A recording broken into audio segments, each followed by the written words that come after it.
Nuevo marcionismo. Rechazar el Antiguo Testamento. El marcionismo fue la primera herejía condenada. También hoy se rechaza al Dios del Antiguo Testamento, como si no fuera el Dios de Jesús.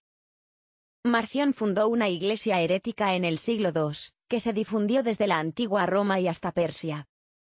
Llevado de una lectura errónea de San Pablo, creó un canon de escrituras, entonces dispersas, que excluyó todo lo que fueran elementos del judaísmo.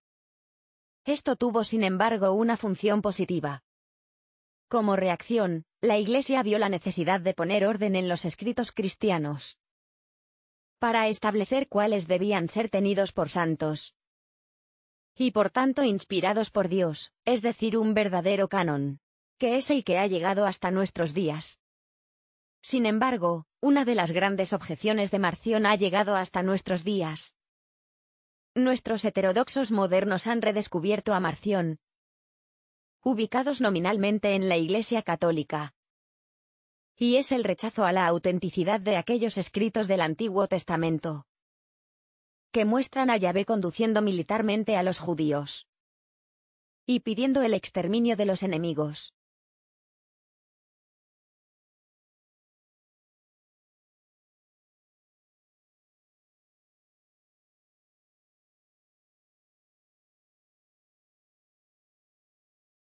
Segunda parte. Nuestros modernos heterodoxos no se vinculan a Marción por adopción ingenua de sus doctrinas, claro está.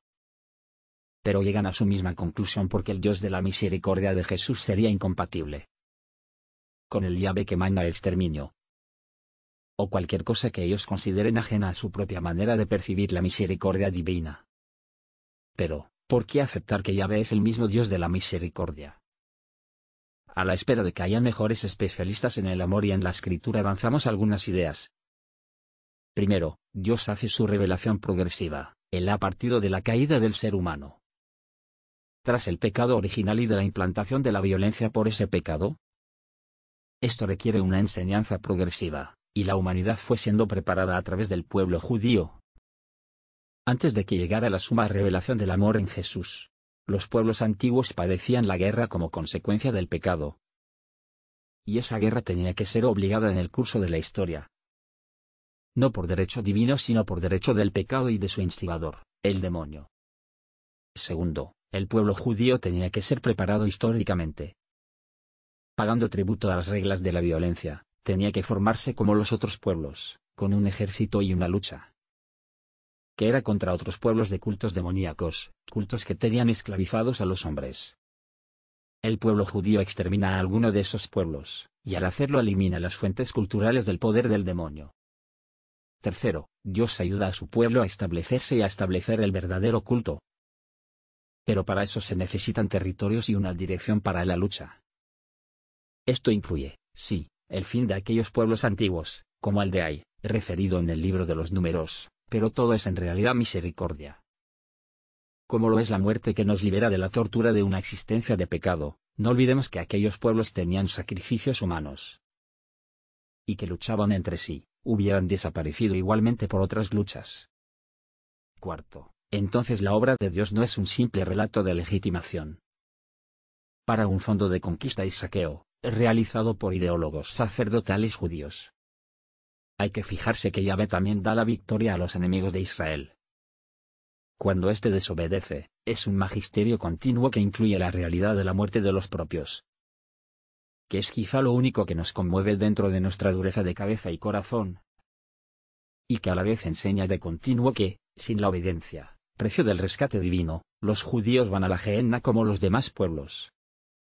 Por ejemplo, en la lucha de Ai, los judíos son derrotados cuando parecía fácil la victoria, y Dios les muestra por qué. Uno de ellos había roto la obediencia al mandato de no apropiarse de tesoros del enemigo en una victoria anterior. Naturalmente los judíos harán una lectura parcial de los episodios de su lucha anterior contra los enemigos, mandada por Dios, y se quedarán con los elementos de la venganza, ojo por ojo, diente por diente. Pero ese era el régimen necesario para la historia anterior. Y una nueva era llegaba, la del Mesías, el régimen del amor. Llegaba a un pueblo que guardaba las semillas puestas por el Dios creador y misericordioso. lento a la cólera y rico en clemencia. El verdadero pueblo judío, el espiritual, era el resto de Israel. Los pequeños devotos del verdadero Dios, frente a los soberbios desvirtuadores de la verdad del ser de Dios, cuya representación se arrogaban totalmente, con olímpico uso de las escrituras en su propio favor, y justificación de dureza humana, crueldad con los débiles y latrocinio de la verdad divina. Por eso, hoy día, los nuevos marcionitas, solo hacen que rematar la tarea que llevan desde el siglo pasado.